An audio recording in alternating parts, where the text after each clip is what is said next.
Hello दोस्तों, नमस्कार। स्वागत है आप सभी का ससीस तड़का किचन में। आज मैं आप सभी के लिए बहुत ही मज़े की अचार की रेसिपी लेके आई हूँ। यकीन मानिए, इस तरीके से अगर आप लहसुन के पत्ते का अचार बनाएंगे तो एक तो आपका ये पूरे साल भर चलेगा और ये तुरंत खाने के लिए तैयार भी हो जाएगा। यानी इसको खाने के लिए आपको वेट करने की ज़रूरत नहीं है, बनाइए और खाइए तुरंत।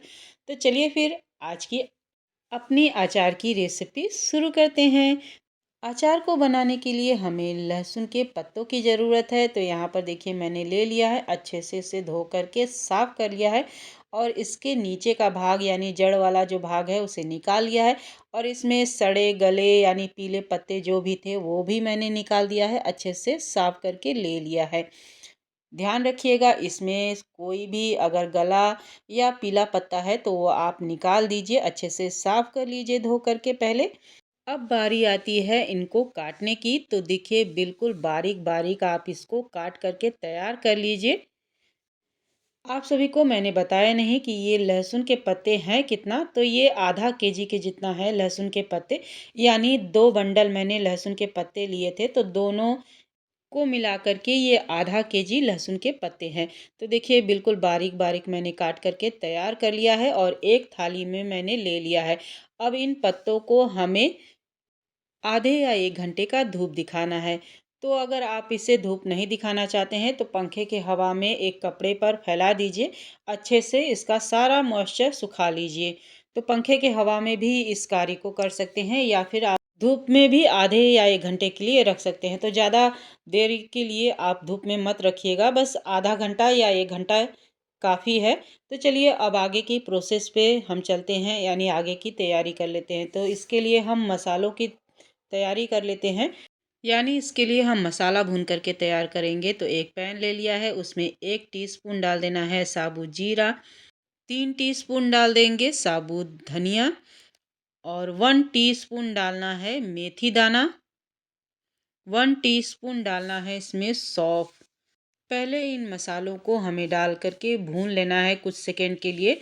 जब ये मसाले थोड़े से भून जाएंगे तब इसमें काली सरसों और पीली सरसों भी डालना है। तो देखिए, अब इसमें मैंने 1 टीस्पून डाल दिया है काली सरसों और 2 टीस्पून डाल देना है पीली सरसों और 1 टीस्पून डालना है अजवाइन।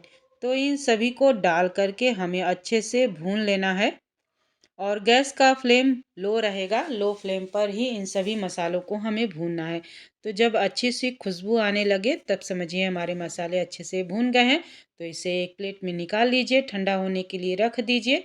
अब इसी पैन में वापस से आप 1 टीस्पून डाल दीजिए मंगरेल और हल्का सा इसे भून लीजिए।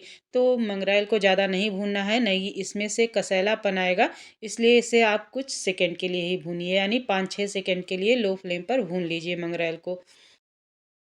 जब मसाले अच्छे से ठंडा हो जाएंगे तो दरदरा सा हमें पाउडर बना करके तैयार कर लेना है।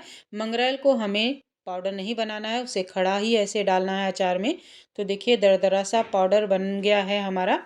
और तेल को मैंने गैस पर रख दिया है गरम होने के लिए एक कढ़ाई में। तो यहाँ पर आधा कप के जितना मैंने तेल का इस्तेमाल किया है, यानी सरसों के तेल का इस्तेमाल किया है। इसे खूब अच्छे से गरम करना है, यानी धुआं उठने तक खूब अच्छे से तेल को गरम कर लेना है। तो अच्छे से तेल को गरम करने के बाद गैस का फ्लेम बंद कर दिया था। और जब गरम तेल आपका इस तरीके से रहे तो इसमें 1 चम्मच डाल देना है हींग। हींग को थोड़ा सा पका लेना है तेल में। ध्यान रखिएगा, गैस का फ्लेम बंद करने के बाद ही ये सभी चीज़ें हमें डालना है। तो इस बात का ध्यान रखिएगा, वरना मसाले आपके जल जाएंगे और आप कहेंगे कि ससी आपने बताया नहीं था। तो इस बात का ध्यान रखिएगा। उसके बाद डाल देना है इसमें तेल में 1.5 चम्मच डाल देना है हल्दी पाउडर और 2 चम्मच डाल देना है देगी मिर्च यानी तीखा लाल मिर्च पाउडर। इसकी जगह पर कुटी हुई लाल मिर्च के पाउडर का भी इस्तेमाल कर सकते हैं। और 2 चम्मच भर करके डाल देना है खटाई के लिए आमचूर पाउडर। इन सभी चीज़ों को डालने के बाद जो हमने दरदरा मसाले ग्राइंड करके रखे थे, खड़े मसालों को, वो डाल देना है। और लास्ट में डाल देंगे मंगरेल। मंगरेल को डाल करके अच्छे से मिला लेना है। अब इसमें कलर के लिए मैं डालूंगी 1 चम्मच काश्मीरी लाल मिर्च पाउडर। काश्मीरी लाल मिर्च पाउडर डालना ऑप्शनल है, आप चाहे तो इसे स्किप भी कर सकते हैं। अब इसमें 3 चम्मच जाएगा नमक। तो नमक आप अपने स्वाद के अनुसार ज़रूर डाल दीजिएगा। नमक जो है आपके अचार को लंबे टाइम तक स्टोर करने में हेल्प करता है, इसलिए नमक थोड़ा-सा ज़्यादा ही इसमें जाएगा। लहसुन के पत्ते भी मेरे अच्छे से सूख गए हैं, यानी ज़्यादा मैंने इसको नहीं सुखाया है। और लीजिए, अब इन सभी मसालों में हमें लहसुन के पत्ते को अच्छे से मिला लेना है।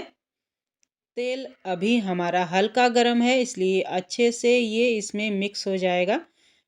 और अच्छे से मिला लेने के बाद इसे अच्छे से हमें ठंडा करना है एक बारी, क्योंकि अभी इसमें एक चीज़ और डालना बाकी है। तो जब तक इस अचार को हम अच्छे से ठंडा नहीं करेंगे, इसलिए उसे अभी नहीं डालना है। तो अच्छे से पहले ठंडा होने देते हैं। और लीजिए, मैंने सभी लहसुन के पत्तों को अच्छे से मसालों में मिला लिया है। तो इसे ऐसे ही नीचे उतार करके छोड़ देते हैं, अच्छे से ठंडा होने देते हैं। अब देखिए, यहाँ पर अच्छे से ये ठंडा हो गया है। तो चलिए, वो हम चीज़ क्या है वो डाल लेते हैं, जिससे अचार और भी टेस्टी हमारा बन कर के तैयार होगा। वो एक चीज़ है यहाँ विनेगर। तो 3 से 4 चम्मच इसमें भर कर के विनेगर यानी सिरका डाल देना है। और ध्यान रखिएगा इस बात का कि आप जब ये अचार मिक्स कर ले तो अच्छे से पहले ठंडा कर ले, उसके बाद ही इसमें सिरका को डालना है। और सिरका डाल करके अच्छे से मिला लीजिए। और लीजिए, ये अचार आपका खाने के लिए तैयार है। यानी आप इसे अगर सुबह बना रहे हैं तो शाम तक ये अचार खाने के लिए रेडी हो जाएगा। और अगर रात को बना रहे हैं तो कल खाने के लिए ये आपका अचार रेडी हो जाएगा। और लहसुन का झटपट बन कर के तैयार है खाने के लिए। इस अचार को खाने के लिए आपको इंतज़ार करने की ज़रूरत नहीं है। और ये अचार आपका पूरे साल भर तक चल जाएगा। यकीन मानिए, एक बार बनाइए और सालों साल खाइए। अब किसी भी डब्बे में भर दीजिए और इसे एंजॉय करिए। फिर मिलूंगी नई रेसिपी के साथ, तब तक के लिए बाय।